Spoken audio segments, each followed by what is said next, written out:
Hello, and welcome back to the Test Drive Podcast, brought to you by Sport Car USA. I'm your host, Lee Bodette. Well, hi, everybody. Welcome to our podcast number 40. We've made it to the big 4-0. I'm Lee Bodette, your host. I've been a radio broadcaster for over 40 years. I host the series called Test Drive on YouTube channel.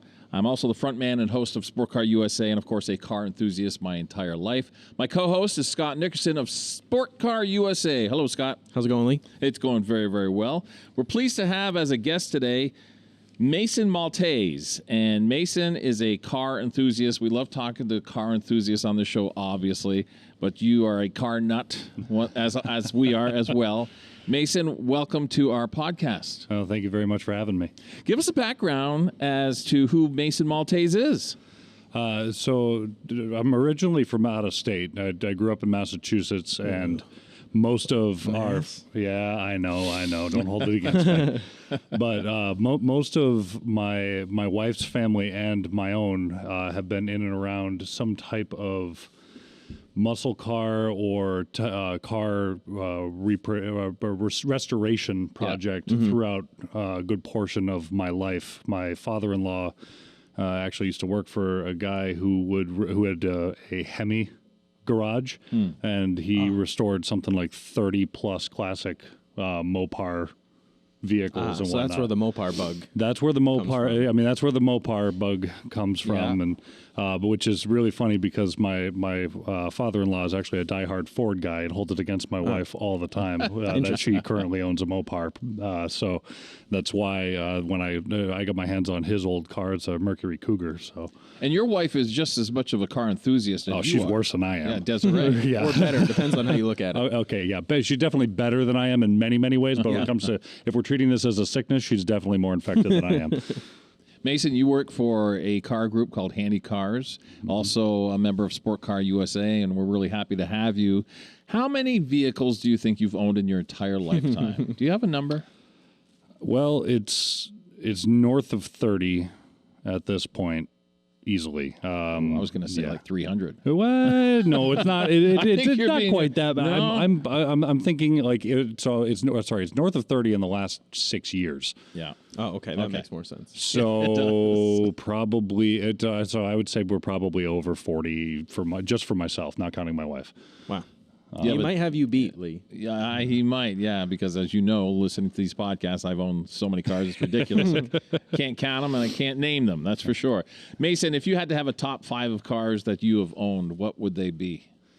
So for ones that I've owned, you can include your wife's as well. Yeah. Okay. Well, some of the ones that I would classify as hers are definitely some of the fun ones. So I would say probably my number one favorite fun car to drive that I've ever owned would be my 2020 Shelby GT500.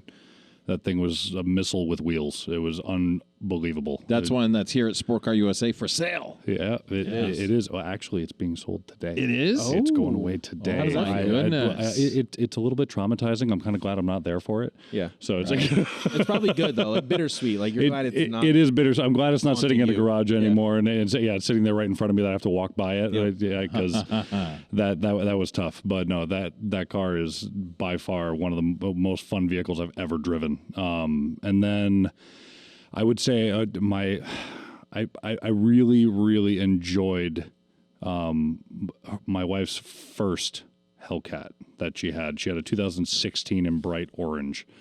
It was Go Mango. Excuse me. Go Mango was the color. Right. I enjoyed that one. It was nice and loud and had all kinds of. Lee and I got to drive that actually after she traded it in. Yes. Yep. And she traded that in for another Hellcat. So she went from Hellcat to Hellcat to Hellcat Red Eye. So that one was definitely a lot of fun. I really liked my Audi S5.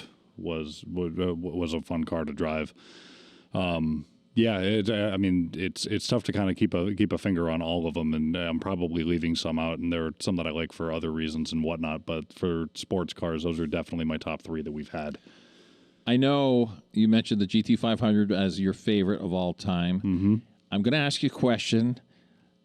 The police department is not watching right now, but how fast did you have that car up to at one point? Right, on the drag strip. On the drag strip or on the interstate? Definitely not on a road.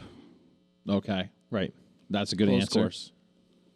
181 miles an Oh, hour. my goodness. And they probably can go fast. That's a stock. They can. So they're to the best of my knowledge, they're aerodynamically limited to 213 Oh, that's it.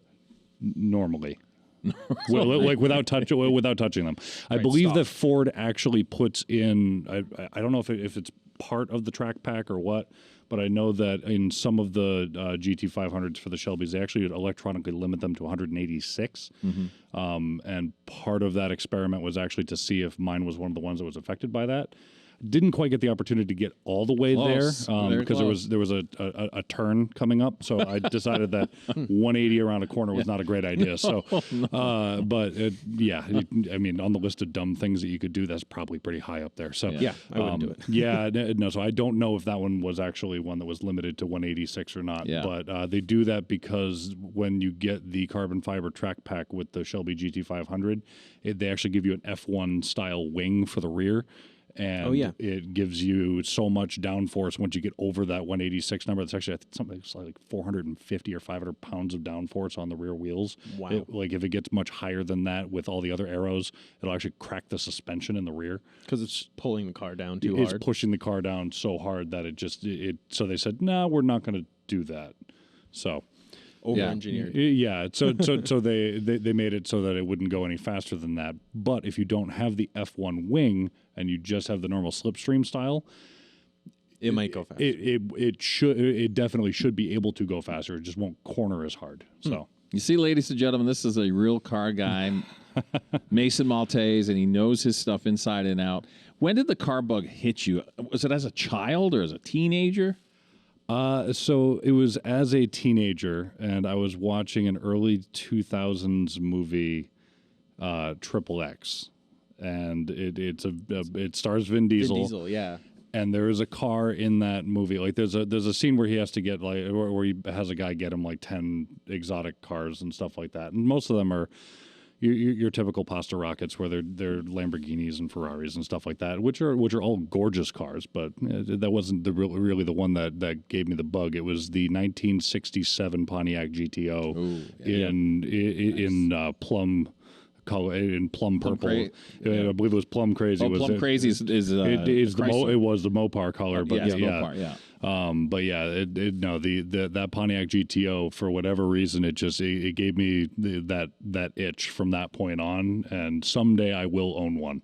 It is my dream car, has been ever since. Yeah, that was one of our questions, was if you have a dream car. So is there another outside of that? I know you're working on a project right now. Well, yeah. So I'm working on a 1973 Mercury Cougar currently. It was my father-in-law's car. He had it from the time that he was very young, and it is essentially it came to me as a Frankenstein car, where it was the body of one vehicle, the drivetrain of another, the doors off a third. Because when he bought the car originally, he bought it from some folks who were having some trouble getting it running, and he knew a trick to bypass the issue they were having. Bought the car for pennies, essentially. I think the way he put it, he said, "Well, I've got this much money in my wallet," and they said, "Sold."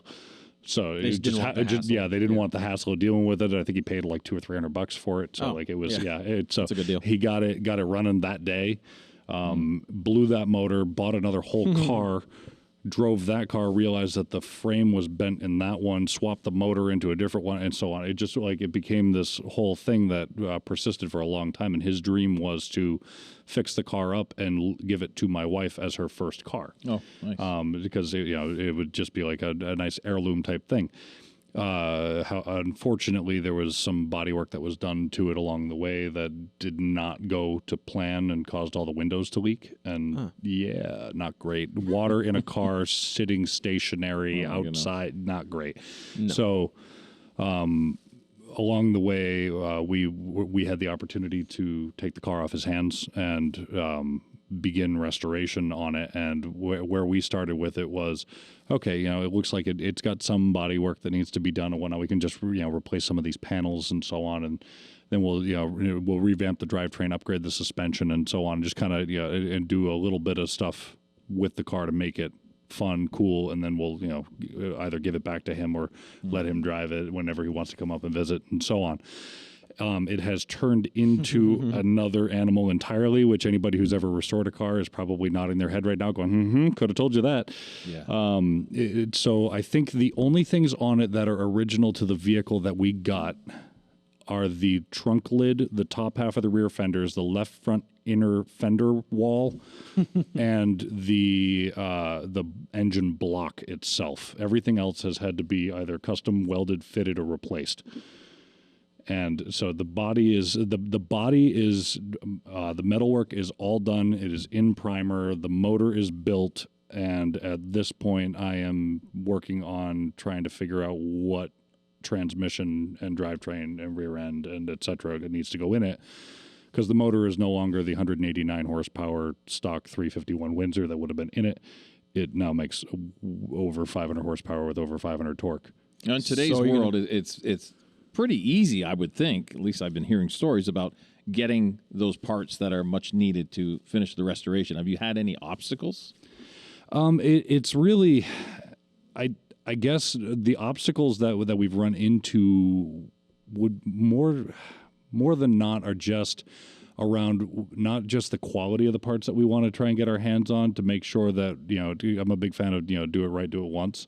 Yep. And so we want to make sure that we get the right stuff that fits properly, but we're doing a resto mod. So it's something where we want to keep the aesthetic of the car the same, and it may, if not tweaked and upgraded a little bit, but also with some of the modern conveniences, like power steering, Right. power brakes, disc brakes. Right. With the amount of power you're going to have, you got to be able to stop. Steer and stop. Yeah, it's kind of important. Those drum brakes aren't real good. The car did come with air conditioning from the factory, which was a major add at the time. But I know. Early 70s. But the compressor was a foot in diameter. Now you can get them, and it's about the size of an oil filter. So.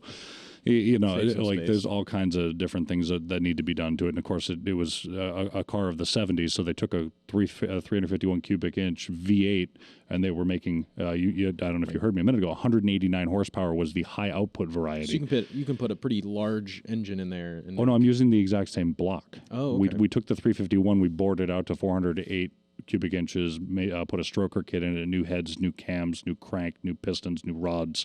All the way through, and we're switching it to fuel injection away from carburation, using a Holley EFI Sniper, and so the fuel injection is going to up the fuel PSI, which will add about 10 to 15% to the power in addition to what the motor makes on its own. That's so fun, then. Without running a 2-barrel carburetor, it was making, I think it was 489 horse and 501 pound-feet of torque. So then you amp that up with the fuel injection, and we're going to be well over 5 and 5. Wow. So this sounds like an atypical story of a restoration project that we hear all the time and we read about all the time, where most people are working full time and they get to it when they can get to it. Yeah, that's going to be a bigger obstacle is time almost. Yeah, the time is a big deal, and also then when you get to a point and you're like, okay, I need this particular bolt, this particular everything else component. Is just waiting on everything beyond that has to wait, and so it's something that we've done in chunks up to this point. So like I said, I've got it at the point where the bodywork is done, the motor is done, and now it's just going to be a matter of, okay, I got to get my hands on a transmission, because obviously the transmission that's in it is not going to hold a 500 horsepower engine when it was built for 180. Are you going to go manual or automatic? No, so for 2 reasons, I believe I'm going to have to go manual. That's one of the other reasons that I haven't bought a transmission for it yet, is because I would love to put a manual in it, but the car originally was an automatic. And Cougars typically in the 70s were mostly, if not all, automatic. And it was something that was... because they were trying to go to they were a Mustang and a dinner jacket is how my father-in-law would describe them. And so they were kind of like the Ford's answer to the higher end GM products, and like the Buicks and the Chevrolet, the Buicks and the Cadillacs and whatnot. Like that was the Mercury and Lincoln lines were meant to compete with them. But it was an issue of the automatic transmission made it so that it was more of a family type vehicle, and then additionally, my wife can't drive a stick. Oh, I didn't know Well, you that. should see her driving automatic. She can drive an She can go. yeah. Oh yeah, no, she's not scared. She will make anybody look silly when she's behind the wheel of whatever sports car she happens to get in. But the manual transmission has remained an enigma to her, and despite several attempts to learn, she just the coordination, especially going through turns and gear changing and whatnot, as you have to match RPMs, it just becomes a confusion. So. That's the other thing is it comes from her side of the family. So to switch it to a manual transmission and then being like, all right, good luck, let's learn. Well, and you would have on to this change car. the interior of it a bit too, You right? would, Like you'd have to modify it. You'd have to modify the floor panel, but you could get your hands on some type of a boot that would allow for that modification. That's simple enough. That's not like a life changing obstacle, especially because right now it's sitting in bare metal, well primed metal, but like Now would be the time. Now would be that's why I haven't done one way or the other. And then additionally, Tremec in particular, the really good transmission brand, they're the ones who make a whole bunch of variations of manual transmissions that are plug and play to a lot of these classic cars. So I could get a modern style dual clutch 6-speed manual transmission that could handle the 500 plus horsepower, give me 6 gears so I can drive it on the highway. I can drive it through town. You can drive it in any of these different situations, and it will bolt right on. Whereas automatic transmissions, finding one that will bolt on to the backside and flywheel of backside and torque converter of a 1970s motor that can handle all the power. All the power. You're looking at a lot of times 3-speed, maybe a 4-speed automatic transmission. Which means you're looking at miles per gallon, not miles per gallon, because you lose any prayer of getting any type of like number out of the single digits for fuel economy. So you can't take the vehicle for any type of a real cruise. And then beyond that, you like the 3-speed ones obviously don't have overdrive, so highway is out.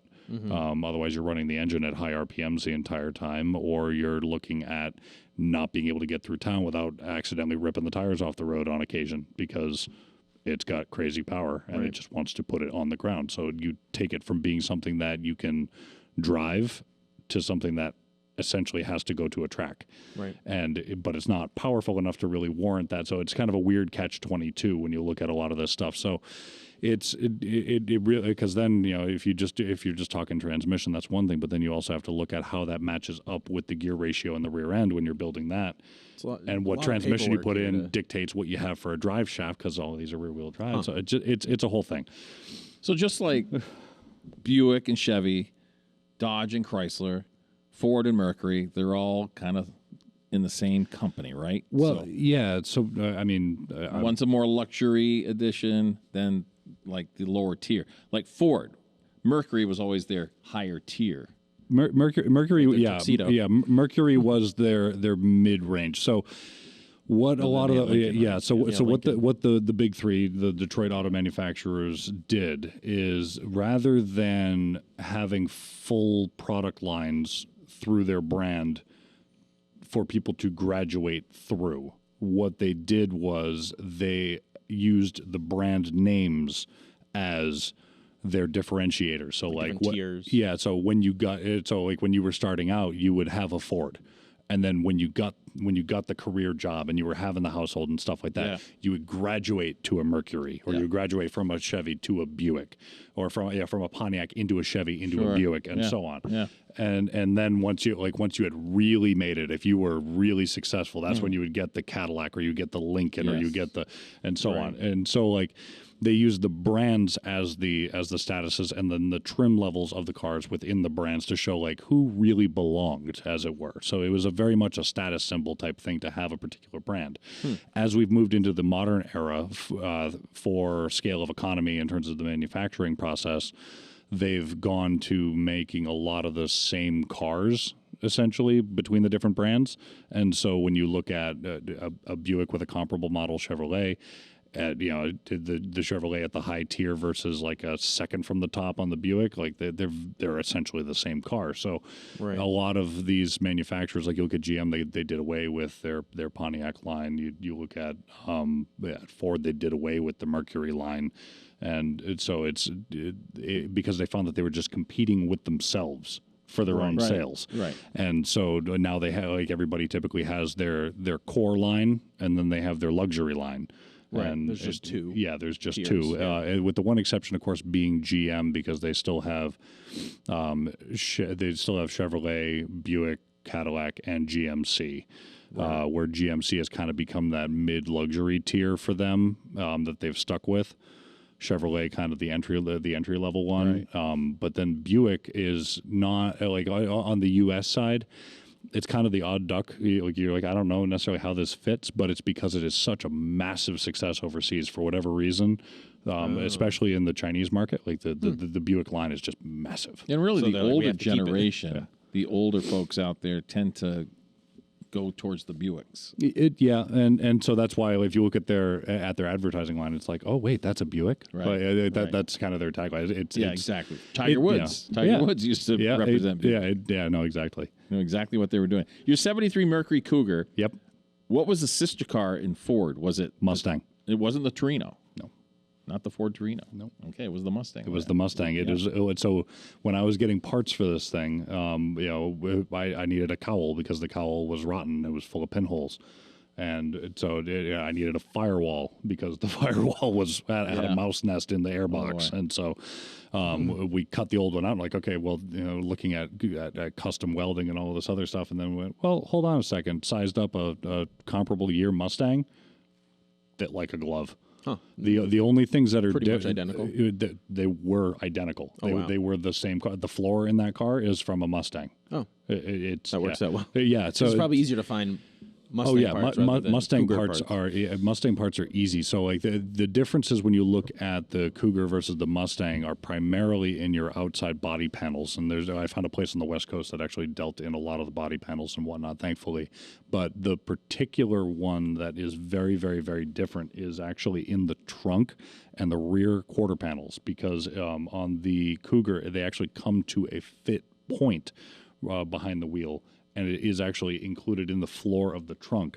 And so when that was bad, we had to take so the shop that I had it at took a Mustang wheel well, welded it in, cut, shaved, welded, ground it down, and then fabricated the bottom point of that rear fender to make it fit correctly so that the body lines were right for the Cougar.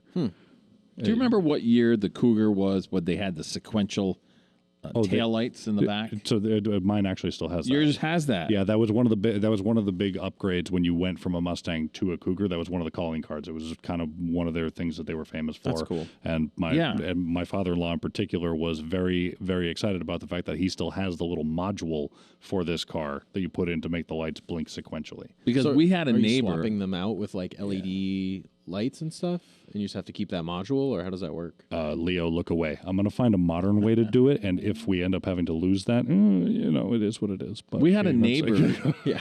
Believe it or not, it was a brother and sister, and they bought identical Cougars. And I'm thinking they were maybe 69 or 70s, but they had that sequential. Yeah. And we thought that was the coolest thing. They were both yellow with black tops. I don't recall what year it was that they went to it, but I know, like, the Cougar, the Eliminator, which was the 1970 Cougar, which was the last one that was actually a true pony car. And then in the 70s, of course, with all the smog editions and stuff like that, that's when they went to the more cruiser mobile. But I don't recall what year it was that they brought it in. It might have been like 68 or something like that. Right around there, I think. It was late 60s that kind of stuff came around, and where they really started having some fun with it. That was the coolest thing. I wait for my neighbors to come home. It really is. It really is funny. Like what features about particular cars that make us fall in love with them, right? Yeah, absolutely. Like, whether it's flip up headlights or whatever. Or what a phase that was. Well, and I mean, like, you look at the Cougar Eliminator. They had, it looked like a grill across the entire front of the car, but then the lights had shades that would raise up when you turn the headlights on. So it gave it the true, like, aggressive void, front end look, but it could still practically shine the lights. Right, you need those. Yeah, ideally. They're important. But do you know what color you're going with? I know you said it was primed. Have you picked a color? Yes. So we're going. Drum roll, please. Black. But it's a little bit more than just a true black. What we're doing is we're going to do a gloss black on most of the car with a paint fleck. Some debate back and forth between either a purple or a green metallic flake. Ooh, I like green. That sounds... I'm a fan of the green my as vote. well. I agree. That's nice. So either way, it's going to have a metallic flake in it. But then what we're doing is the rest of the car, all of the chrome pieces, and a lot of car folks, anybody who watches this, are probably going to cringe a little bit, but we've removed all of the chrome. I hate chrome, so. So yeah, no, I know there are a lot of like classic car folks who are they're like, you can't get rid of that. That's one of the. I'm like, no, Chrome's a big thing. All the chrome is gone. Yeah, I'm so not a chrome so guy. all the chrome, all those metal pieces, all the pop metal, everything, it is stripped and primed for paint, and we're going to do a chip guard matte black on all of the all the prime, or on all of on all the stuff that would have been chrome, and then on the actual car in between the gloss black with the flake, we're going to do a matte black ghost stripe, either one or two. I haven't really decided yet. We'll line up with body lines and whatnot from the front to the rear, so it ties in those other pieces so they don't look unfinished.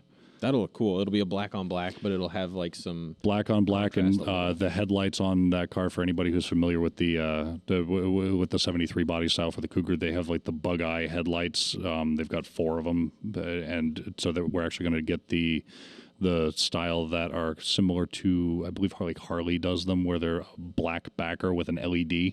Oh, okay. So that when you're looking at them straight on, they do appear blacked out and they don't have the reflectives.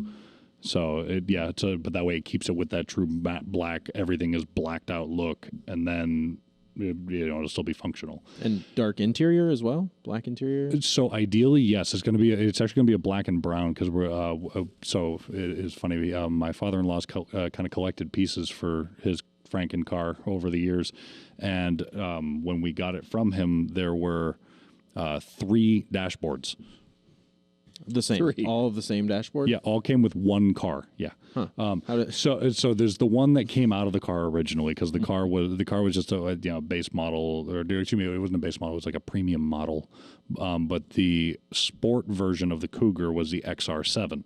The XR7 had additional gauges and clusters that were available with toggle switches. I don't even know what half of them do, but there's a bunch of switches for stuff, which means you can wire things into them to make them do whatever you want Like it nitrous, to do. maybe? Yeah, I mean, let's not get carried away. I don't want to kill the car. I just finished it. Okay, no. So the dashboard, we're going to use the XR7 dash, which is black plastic with wood grain, which was very popular in the 70s. It's no longer the 70s. That's okay. It's a 1973 car. Right. Remember, I said resto mod. So the outside's going to be changed up a little bit, but on the inside, we're going to go with that black and brown. I'm going to try and keep the original Cougar logos for the seats, while reupholstering the rest of the stuff. We're probably going to remove the rear seats, because just having an insulated tray back there would be better in terms of whether you want additional accessories for, like what you had mentioned, if you wanted to go full race mode with the car, or just for storage and whatnot. And also, I mean, let's be real, unless you're a double amputee, you can't fit in the back of that car anyway, so it's kind of a pointless feature. When did the Cougar start to get larger? Remember how everything started to get larger? Yeah, I mean, pretty much everything started getting larger in the 70s. Yeah. And so that's it. So when I looked at it and he said, "Oh, it's a Mustang," I was like, "There's no way." And then I looked at the 1973 Mustang and I was like, "Oh, that's a Mustang." Okay, all right, cool. Yeah. But it was just it was something where they went from these small cars that had big engines to big cars that had big engines that made no power. Yeah, right. So it's like they're suddenly way heavier. Yep. They were way heavier, but they choked them out. Is really the issue. Like, they took the same engine, the exact same engine that made 350 plus horsepower 2 years prior, and all of a sudden it made less than 200 horsepower. So what was changed on it? They put smog equipment all over the car. So just limiting how much fuel probably is getting in. And well, it was all about breathing in the air coming out, because so essentially an engine's like it is like a living organism. Right. It needs fuel just like we need equal and opposite reactions. Yeah, just like we need food, and it needs to breathe, and it needs to be able to exhale.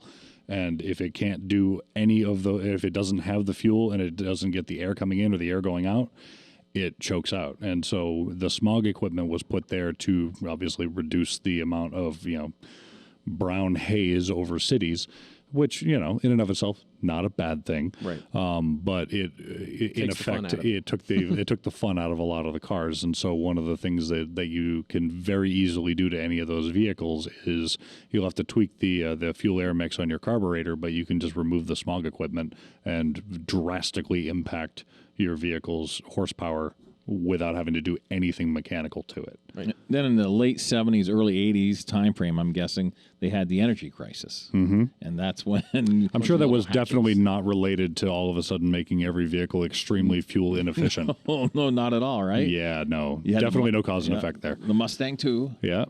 That's all you could get was the Mustang 2. They lowered the scale on the Mustang pretty much, and it was all about fuel economy. Yep. Yep, and that's when a lot of import brands started coming in and whatnot, and that's heck, I can't really be all that mad about it because if anybody who's a fan of Fast and the Furious, that's where the Supra came from. Right. Early '90s was the fourth gen of the Supra, and that was just an absolute monster of a build. Yeah. Well, and I know that around that same time, Japan was doing a thing where they all had met and been like, this is the most horsepower we're allowed to put out in certain vehicles.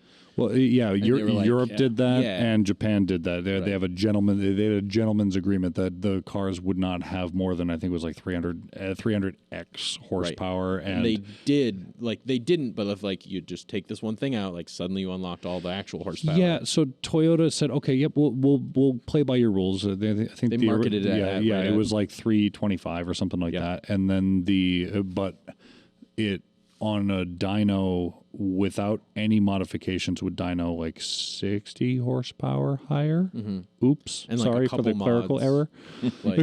Yeah. Well, and then small things, and suddenly you unlock. They also gave you a fully forged and cast block that could take up to 1,200 horsepower without any reinforcements or modifications whatsoever, or increases in displacement. So all you had to do was up the compression, and all of a sudden you had a car that was making absurd power. Yeah. And the transmission was one that was easily built for a 700 horsepower car. Yeah. They built everything with intention of it being way more powerful. And then they put a tiny little hairdryer on it, turbo, and said, okay, yep, no, it's fine. It's compliant.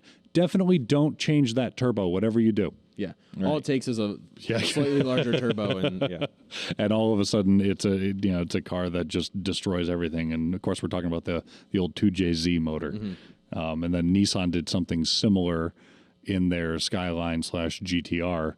With that setup, and that thing just absolutely demolished on the racetrack. Yep. It was a very popular drift car and stuff too. Mm-hmm. So. Yeah, an all-wheel drive car that you could just get gobs of power out of, and it was loaded. It was meant to stay stuck to the road. Right.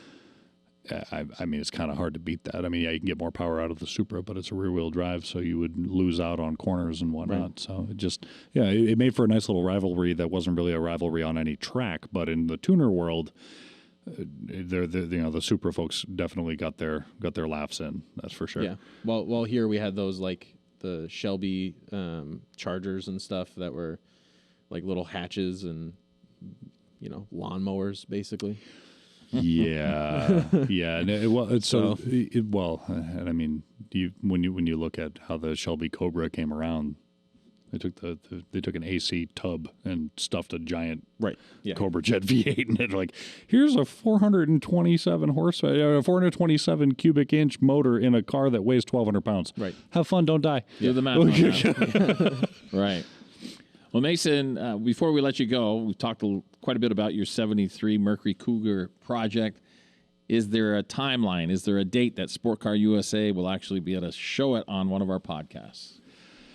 Will it be ready for our showcase in May? Good point. It will not be ready for May. I can all but guarantee that. This car is 20 years in the making, and it will not be unveiled until it is done. And so at this point, I can't really put necessarily a firm end date on when that'll be. I was hopeful that I would have had it done by this point, but considering that we've essentially, it went from a restoration to essentially I've had to custom build a car from the ground up. Yeah. with kind of an idea of what it's supposed to look like when it's done. And so both from a money and time perspective, it has just snowballed into its own thing. And it just, so it, you know, some of the stuff that we thought we were going to be able to reuse is not, it is no longer in the cards. You know, the entire interior has to get replaced short of the actual dash itself, and even that I have to re-weld supports for the interior of the dash. The door panels and whatnot are not the correct color, so even if we reuse them, we have to reupholster them. Right. The seats, the interior of them, because they were sitting in water, actually rotted out. So when we did a test sit on them to see, like, okay, can we just put new cushions and use the frames and whatnot, sit on them on the floor, and the frame actually snapped. It's things like that where it's going to be a matter of sourcing them, and once we make the big decisions with regards to like the next big steps, like I said, we have transmission, drive shaft, rear end. Those are the big three that are going to be the next steps in terms of the determining factors for a lot of stuff. Then we have to fit suspension and whatnot, put wheels and tires on it, and an exhaust, and the exhaust is going to have to be custom again. Right. So like everything on the car is going to have to be put together once we have a rolling, like a rolling and functioning chassis. Then it becomes about cosmetics and how you want to finish certain things. And I'm assuming that I have certain parts and pieces and whatnot. And one particular point of frustration, which is like the most difficult piece on these old cars to find, they have one side view mirror that's actually mounted on the front fender on the passenger side. Okay. We had one. A gentleman who was helping us pack up all the pieces for it tossed it into the box and shattered it. Oh. So I have to find one. And for that reason, they're next to impossible to find. So like they're just little things that are like, little insult to injury with regards to this. So I don't have an end date on it. I would love to say, it'll be ready next year. It'll be ready this year. It'll be ready 2 years from now. I don't have the answer on that. But at the moment it is done, it will be registered for a car show at Sport Car USA. That's awesome. A lot of people watching and listening to our podcast may be thinking about getting into a resto project. If you had to give them any advice, what would it be? And I'm guessing patience would be at the very top. So come up with your plan. And once you've established what your plan is, what your budget is, what your goal is for the car, throw all of that completely out the window, spend about 3 times the amount of money you anticipated, and then you'll end up with the car that you actually wanted. Yeah, I think definitely doing it all on paper first. That's great advice. No, I mean, even if you do it on paper, like whatever you write down, you may as well light it on fire. It doesn't matter because the car is going to be whatever it is because the car dictates what it wants to be. Well, to some degree, the car dictates what it wants to be. But even if you're just going for a restoration of the car, what you can see and what you find when you take it up, like when we took the car apart, like some of these old cars, you'd be astonished at what went into them. I found that part of the floor was actually old roofing tin. Oh my goodness! That had been like bondoed in place and then painted over from the factory. Yeah, sure, totally from the factory. No, like folks who did body work on this part of the car because, like I said, it was a bit of a Franken car. Metal is metal, Well, close enough. Well, and then one of the things that we discovered as well was like in the rear fenders, somebody had stuck a bunch of roofing tar to fill space because they thought that there shouldn't be a lip there. And I'm like, no, the fender's actually supposed to like exist and just be metal. It's not supposed to be 6 inches of gum. Right. Always expect the unexpected, right? Yeah. Like a firewall situation, like you said. And I mean, you get a car that's been sitting and someone's like, I've kept it in a garage for the last 30 years. This thing will be perfect. It's like, yep. Well, you know what else lives in garages? Mice. Right. You know what mice do to cars? They live in them. And when they live in them, they pee on them, and that creates corrosion. Yeah. You're basically soaking the car in acid, which is not good for it. So, it's just so I guess expect the unexpected would be an oversimplification of it. It's like you want to come up with what your goal is and what you anticipate on spending, but then go into it fully knowing that all of your thoughts and plans for that are going to go completely by the wayside by the time that you're done, and you're going to be into it for at least 3 times as much as you anticipated in the first place, because what starts out as a practical project to whether you consider it an investment or whether it's a piece of nostalgia or whatever, it then becomes a truly like hated third cousin that you then adopt into your family by the time it's done. So it's a funny little thing that happens where it kind of worms its way into your head. You can't stop thinking about it, and then you end up getting emotional about it, and then you make some stupid decisions about what the car should be rather than just doing it from a purely practical standpoint. But if you do it from a purely practical standpoint, where's the fun in that? Yeah, right. And you can't give up on it, right? I mean, it's part of the family. Well, then I mean, by the time you get to the point where you're ready to give up on it, you're in too deep, and you may as well finish. Exactly. So you can cry about it, you can go to therapy, and then just get it done. Right. Well, Mason Maltais, thank you so much for being with us today. Mason is with Sport Car USA and the Handy Auto Group here in the St. Albans, Vermont area. Thank you very much. It's been a pleasure. Next time I want to get Desiree on, your wife. Oh boy, yeah, no, she's got she likes talking about cars probably even more than I do. Perfect. We're going to keep our audience updated as to how the progress is going with your '73 Cougar. Next time I make a forward step with it, I'll definitely keep you aware. All right, that's for sure. Scott Nickerson from Sport Car USA, thanks for being with us. Of course. As well. I'm Lee Bodette, your host, and we want to thank everybody for listening to our podcast number 40. Be sure to check out our test drive series on YouTube, and we'll see you next time on our next Test Drive podcast. And remember, let's never forget the men and women serving this great country of ours. Goodbye, everybody.